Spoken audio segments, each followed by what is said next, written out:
Hey, welcome to another episode of WOD Doctors. I'm Dr. Greg Skelly, and in this video, we're going to talk about 3 better ways to stretch your hamstrings. As we go into this, it's important to us to do a quick anatomy lesson on the hamstrings so we all know exactly what we're dealing with here. So, if Stacy is standing profile, her hamstrings are a muscle group that crosses 2 joints. It crosses the knee and it crosses the hip, both. And what people think of when they think of like hamstring activation or stretching hamstrings is they typically think of the knee and the motions that happen at the knee. So if Stacy does a standing hamstring curl from here and relax down, we know that her hamstrings are involved in this motion. They flex the knee. Well, a lot of people don't realize that the hamstrings are also involved in hip extension.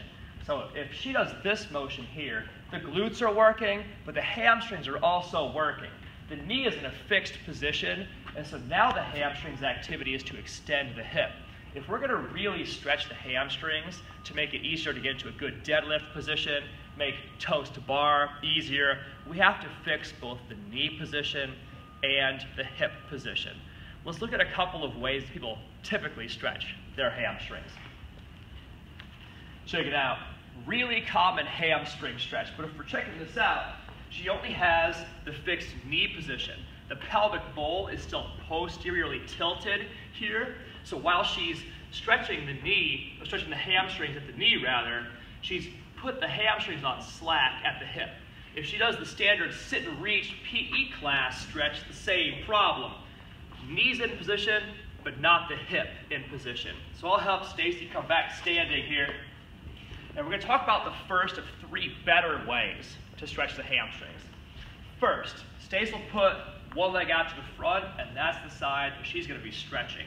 The knee is in a fixed position. From here, she's going to rotate the entire pelvic bowl forward, maintaining the neutral lumbar arch. And now we have the position, both the hip over on this side and the knee. Stacy, you can switch legs so you can see it better to the camera. Knee is in position and the hip is in position, and this is really getting a complete hamstring stretch.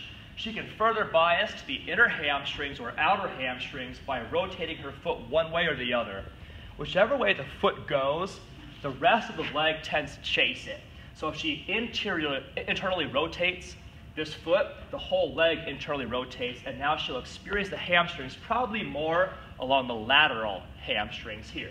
Conversely, if she rotates the other direction, she'll probably experience the hamstring stretch more on the inner hamstrings. Come on up, Stace. So that is one way, a better way of stretching hamstrings. We have 2 even better ways still. So Stacy will lay down to the floor and use the band for this next one.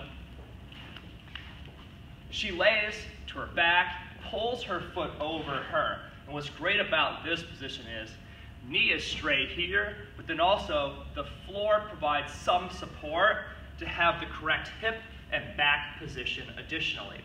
Just like before, she can rotate the foot outward, external rotation, or internal rotation to bias toward inner hamstrings or outer hamstrings. Come out to sitting, Stace.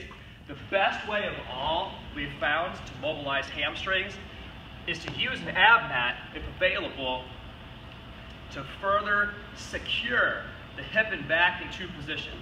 Now, we have the knee locked out, we have the hip in position, and she's truly going to maximize the stretch to the hamstrings. You can rotate the one way or rotate the other way to bias to the stretch. Also, 2 minutes on a stretch will make a significant difference in how easy it is for you to do toes to bar well, deadlifts, get set up for cleans, or however your hamstring flexibility is playing out in your exercise. Thanks, Stace. Thanks for joining us. We'll talk to you guys again soon.